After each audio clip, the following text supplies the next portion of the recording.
Yes! 10 taon na nga sila. Isang dekada ng hindi mapapantay ang paghahatid ng mga nakakaloka at may init na komprehensibong showbiz balita at intriga tungkol sa inyong pinaka-favorite na celebrities. Dinumog na mga nagniningning na artista ang gabi ng celebration. At kahit sa kainitan ng kasiyahan, pinupupog ng mga intriguing questions ang mga stars. Dingdong Dantes, excited na raw na makasama muli si Marian Rivera. Pero mas excited sa nababalita ang movie project nila together. We're both very excited, pati yung buong team behind it. Hopefully, merong mauuna doon. So, sana isang proyekto sa big screen.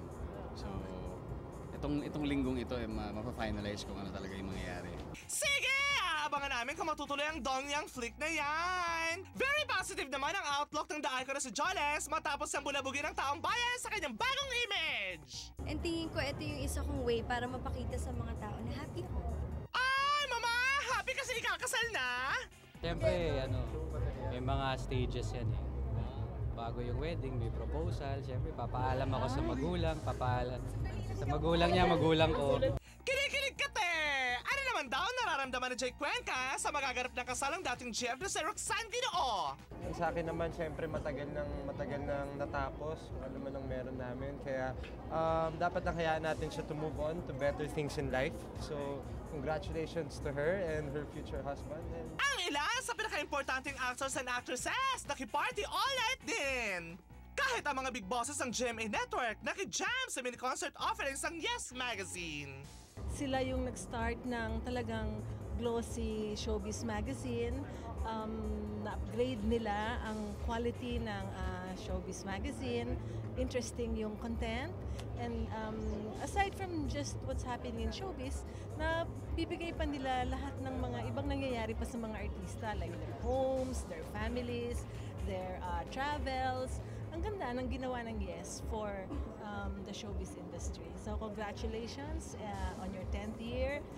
Mahaba pa ang tatakbuhin ng Yes Magazine. It has been a very successful magazine and we intend to enjoy our party tonight.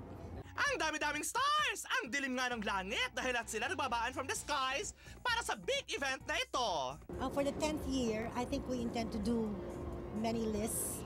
We probably will get into the 20 stars who rocked the decade and then make other lists and we will rank them. It's a bit scary and it's a bit daring because you get a lot of flack. People will disagree with your choices. But I think if you're any magazine worth your salt, you have to make a stand on who you think rocked the decade the most. Hindi mo naman mararating ang 10 taon at walang magazine ang mamamayagpag ng 10 taon kung hindi nag-cooperate ang mga stars, ang producers, ang directors, lahat. Tama! Happy 10th year anniversary, Yes Magazine!